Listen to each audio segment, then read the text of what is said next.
बाजार के जाने माने दिग्गज और मार्सिलस इन्वेस्टमेंट मैनेजर्स के फाउंडर और सीईओ सौरभ मुखर्जी साहब कार्यक्रम में शामिल हो रहे हैं। सौरभ सर, गुड मॉर्निंग, बहुत बहुत स्वागत है आपका। धन्यवाद हमें समय देने के लिए। सबसे पहले समझाएं सर, क्या कुछ उम्मीदें रखी जाए इस बार? बजट कुछ तोड़फोड़ होगा या ठंडा? आई थिंक दिक्कत वाली बजट है अनिल जी, दिक्कत वाली बजट है। भारत सरकार की फिजिकल पोजीशन टाइट है। फिजिकल पोजीशन टाइट है। बॉन्ड मार्केट में दबा के सरकार ने पैसा बोरो किया, both central government and state government.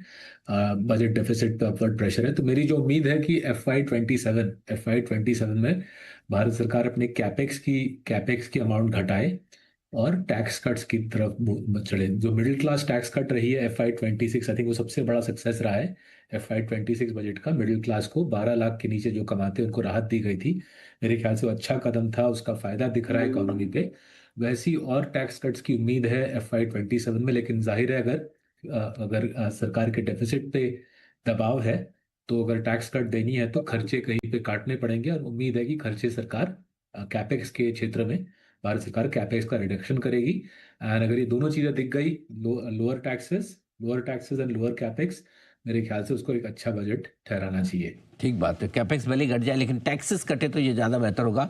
अब कौन सा टैक्स काट सकती है सरकार? क्योंकि जीएसटी और इनकम टैक्स पिछली बार थोड़ा कम किया है ऑलरेडी पिछले 1 साल में। क्या लगता है आपको, और भी कम होगा या कि पर्सनल इनकम टैक्स की हाईएस्ट स्लैब घटाकर 25% के आसपास ले आए? ऐसा कुछ हो सकता है? क्या क्या सोच रहे हैं आप? दो एरिया जी। मेरे ख्याल से जो लघु उद्योग है, जो 1 करोड़ के कम का प्रॉफिट कमाता है, करीबन 80% कंपनी हिंदुस्तान के, इंडिया की 80% कंपनी 1 करोड़ से कम प्रॉफिट कमाते हैं। और यहाँ पे लास्ट 10 साल से प्रॉफिट ग्रोथ में दिक्कत नजर आई है। और यहीं पे जॉब्स क्रिएट होते हैं। जो कंपनी 1 करोड़ से कम लाते हैं प्रॉफिट, वही करीबन 80% जॉब्स क्रिएट करते हैं इंडिया का। इन कंपनीज में कमजोरी दिखी है प्रॉफिट ग्रोथ में लास्ट 10 साल में। जीएसटी, इंफ्रास्ट्रक्चर, कोविड इत्यादि की वजह से इनको उतना फायदा नहीं रहा है। मेरे ख्याल से कोविड का जबरदस्त प्रहार रहा है इस छोटे कंपनी के ऊपर।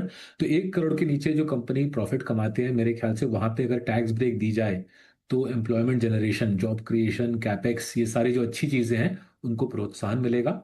और दूसरा एरिया है जो 12 लाख के नीचे का जो टैक्स कट था, इनकम टैक्स कट था 12 लाख के नीचे। एफएमजी ने पूरी राहत दी थी FY 26 में। मेरी उम्मीद है वो 12 लाख का नंबर 15 लाख शायद कर दिया जाए। अगर 12 का 15 कर दिया जाए और 1 करोड़ के नीचे जो कंपनी प्रॉफिट कमाती है उनका कॉर्पोरेट टैक्स रेट घटा दिया जाए, ये दोनों चीज़ों का मेरे ख्याल से इकोनॉमी पे अच्छा असर रहेगा। जाहिर है, बजट बैलेंस करने के लिए कहीं पे खर्चे काटने पड़ेंगे। कैपेक्स काट दिया जाए तो मेरे ख्याल से अच्छी चीज़ होगी। सरकार का जो सिस्टम है, स्पेंडिंग का सिस्टम है, मेरे ख्याल से इतना कैपेक्स वो ले नहीं पाता। अलग अलग प्रकार के प्रेशर उसमें नजर आ रहे हैं। कैपिटल मार्केट से जुड़े कोई टैक्स कमी होंगे ऐसी उम्मीद तो नहीं रखे ना सर? कहीं कैपिटल गेन वगैरह हर बार बजट में कैपिटल पास। मार्केट तो उछल रहा है ना, सुबह से शाम उछल रहा है। कैपिटल मार्केट तो वहां पे हर रोज आईपीओ आती है। हर हम्म। महीने ढिंडोरा पीटा जाता है कितना पैसा आ रहा है मार्केट के अंदर। हम्म। तो बहुत आश्चर्यजनक होगा अगर कैपिटल मार्केट्स को ऐसे हालात में रिलीफ दी जाए। Capital markets are in good shape. उम्मीद है सरकार कुछ ऐसा नहीं करेगी capital market suddenly bad shape में चले जाए। रियल इकोनॉमी में दिक्कत है, कैपेक्स नहीं हो रही, और हाउस होल्ड के कंजम्पशन पे थोड़ा बहुत दबाव दिखा गया है FY 26 में। उम्मीद है कि सरकार इन दोनों एरिया पे फोकस करेगी। ओके, लेकिन जो 12.5% लॉन्ग टर्म कैपिटल गेन किया है पिछले साल, क्या उसे घटाने के बारे में सोच सकते हैं या जल्दबाजी होगी? देखिए, घटाने की कोई आवश्यकता तो नहीं है, राइट। पैसे तो भर भर के मार्केट में आ रहे हैं, डोमेस्टिक पैसे भर भर के आ रहे हैं। हाँ, ये बात जरूर है कि विदेशी मुद्रा, फॉरेन इन्वेस्टमेंट नहीं आ रही है। बट फॉरेन इन्वेस्टमेंट नहीं आने के आई थिंक वजह तो कुछ दूसरे हैं। वैल्यूएशन मेरे ख्याल से अहम मुद्दा है। जिस प्रकार का सुप्रीम कोर्ट रूलिंग रहा है लास्ट वीक, वो भी मेरे ख्याल से चिंताजनक बात रहेगी फॉरेन इन्वेस्टमेंट के नजरिए से। सो 12.5% कैपिटल गेन्स टैक्स को इधर उधर अगर घटा दिया जाए, उससे विदेशी मुद्रा आएगी, मुझे लगता नहीं है। डोमेस्टिक इन्वेस्टमेंट की कोई प्रॉब्लम नहीं है। डोमेस्टिक पैसा भर भर के मार्केट में आ रहा है साल में। 20-30 billion dollars, right. 20,000 crore, 30,000 crore, 40,000 crore का डोमेस्टिक मुद्रा आ रहा है। सो क्यों सरकार कैपिटल गेन्स टैक्स हटाएगी ऐसे माहौल में? मुझे कोई कारण नहीं दिख रहा है अनिल जी। परफेक्ट। एक और चीज, दो सेक्टर जिस पर मैं आपसे राय लेना चाहता हूँ, क्या बजट पर अच्छा फोकस हो सकता है? एक है आपका डिफेंस और दूसरा है रिन्यूएबल एनर्जी। कैसे देखते हैं सर आप इन दोनों को? देखिए, डिफेंस में तो कंट्री की ज़रूरत है। जैसे सबको पता है, जो जो सिचुएशन हमारे नेबर्स के साथ है वो काफ़ी काफ़ी तनाव वाला सिचुएशन है, तनावपूर्ण सिचुएशन है। और जैसे आई थिंक अब मीडिया में डिस्कस किया जाता है, फाइटर जेट्स की ज़रूरतें हैं और अलग अलग प्रकार के ड्रोन्स और मॉडर्न वेपन्स की ज़रूरत है। सो डिफेंस बजट मेरे ख्याल से बढ़ाई जाएगी। लास्ट 5 सालों से करीबन ऑन एवरेज लास्ट 5 साल डिफेंस बजट 25 से 30% हर साल बढ़ी है। मेरे ख्याल से वो वाला प्रोग्राम जारी रहेगा। शायद रेलवेज और रोड्स पे सरकार को कैपेक्स ग्रोथ घटाना पड़े। रेलवेज और रोड्स पे मेरे ख्याल से कैपेक्स ग्रोथ घटाना पड़ेगा। अगर ओवरऑल कैपेक्स ग्रोथ का नंबर को 1,20,120 billion dollar, 10 trillion rupees, 10 trillion rupees के आसपास कैपेक्स का नंबर है, अगर उसको 10 ट्रिलियन से 10 लाख करोड़ से नीचे लाना है तो रोड और रेलवेज पे मेरे ख्याल से सरकार को काटना पड़ेगा पैसा।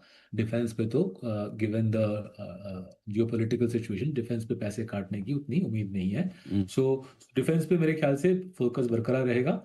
रिन्यूएबल एनर्जी पे इंडिया का काफ़ी अच्छा प्रोग्रेस रहा है। वहाँ पे सरकार और फोकस करके क्या उपलब्ध कर लेगी मुझे समझ नहीं आ रहा है। As I said, physical situation tight है, पैसे की कमी है, सरकार की ट्रेजरी में पैसे की कमी है।